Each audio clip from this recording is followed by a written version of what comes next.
Fireworks in the American Sky, the story of the 4th of July.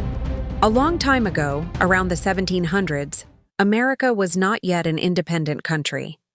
At that time, many Europeans came to the American continent and built new towns. They brought their families, farmed the land, and built small houses. But all those territories were still ruled by the King of England. The king made many strict rules. Every time the people wanted to buy tea, sugar, or paper, they had to pay very high taxes. Imagine if you wanted to buy candy or ice cream, but you had to pay a lot and were not allowed to complain. Oh, that would feel so sad and make you angry, right? The people in America felt it was unfair. They couldn't choose their own leaders. They had to obey the King of England. Why can't we govern ourselves? A child asked his father. Because they felt it was unfair, many Americans finally started to gather and discuss. They wanted to be independent and have the freedom to govern their own country. In cities like Boston, many people held protests. There was a famous event called the Boston Tea Party, where the people were so angry that they threw boxes of tea belonging to the British into the sea as a sign of protest. The situation got more heated. The American people began to form their own army to fight against the British soldiers. This is when a figure named George Washington appeared.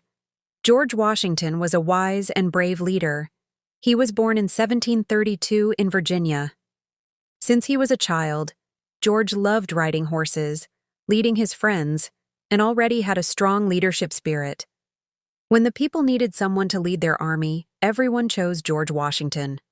He wasn't afraid, even though the British army was very strong and had more soldiers. George said, "We fight not only for ourselves but for our children and grandchildren, so they can live free and happy." With that spirit, the American people fought alongside George Washington. They faced many difficulties, running out of food, cold weather, and a shortage of weapons. But they never gave up. Finally, after fighting hard, on July 4, 1776, the American leaders gathered and signed the Declaration of Independence. In that document, it was written that the United States wanted to be free and no longer be ruled by England.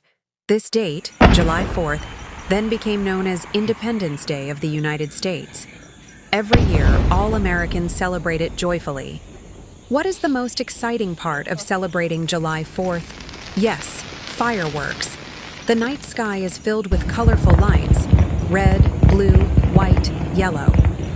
The sounds of boom boom can be heard everywhere. Children and adults gather while eating hot dogs, hamburgers, or grilled corn. When the fireworks explode, people remember the struggle of George Washington and the other heroes who fought so they could be free. After America became independent, the people chose George Washington as the first president of the United States in 1789. He led wisely and fairly. George Washington didn't want to become a king or hold power forever. After serving for 2 terms, he chose to retire and live quietly at his home. Because of his humble attitude, George Washington is greatly respected, even today.